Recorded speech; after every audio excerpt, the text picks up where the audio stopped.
So, over a century of conflict, a century of bloodshed, of death of innocent civilians, a century of war and terror and violent extremism, what we can establish is that we all want to put an end to the Israeli-Palestinian conflict that has been ruining the Middle East since the 1920s.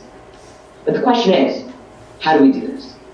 And the only way to establish a sustainable peace in the Middle East is to affirm the one-state solution. It's beneficial to us, beneficial to Israel, Palestine, and to the United States economically. It also helps the United States capitalism. Furthermore, there is proof that it works.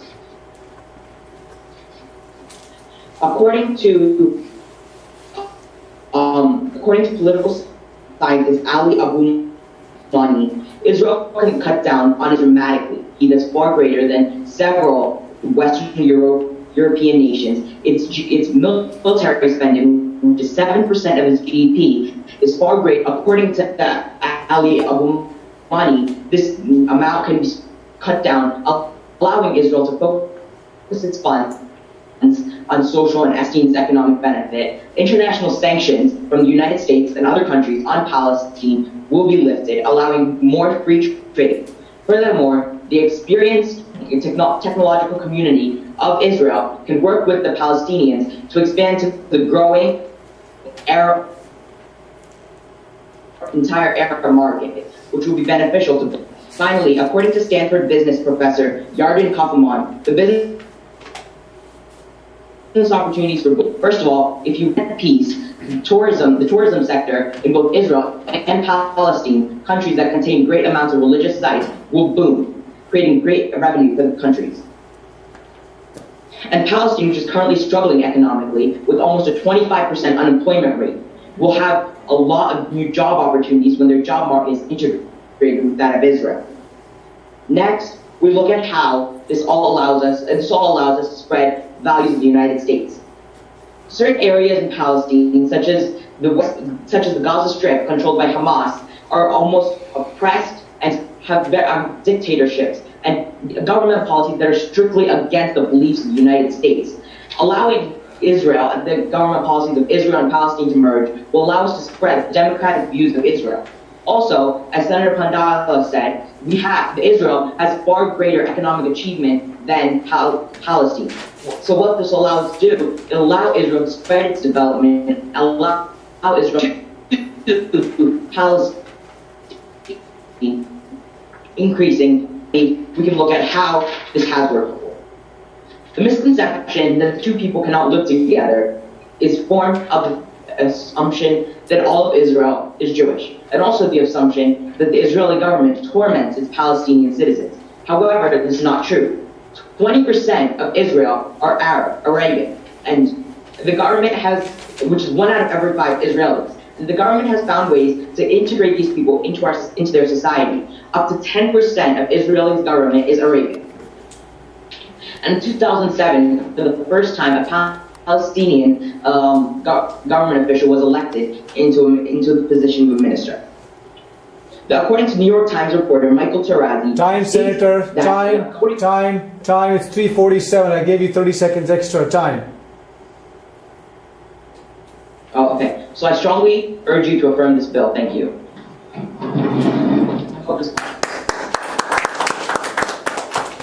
Remember, you're allowed only 3 minutes and 10 seconds of grace period. Okay, questions for Senator Selvakumar?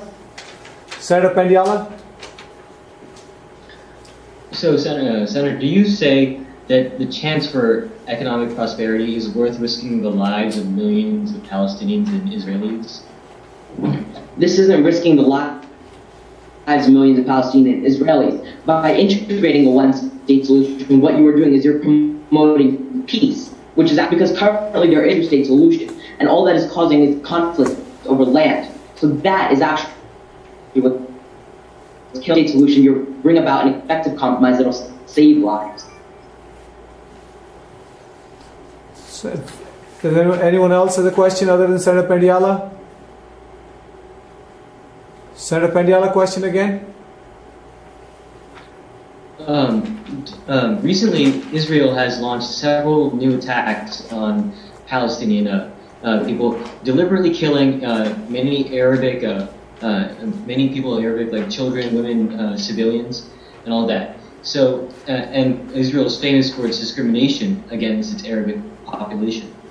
So, what's to say that once you've integrated all these people inside this new state, well, what's to say that these people won't revolt or have an uprising, and that might turn out to be violent?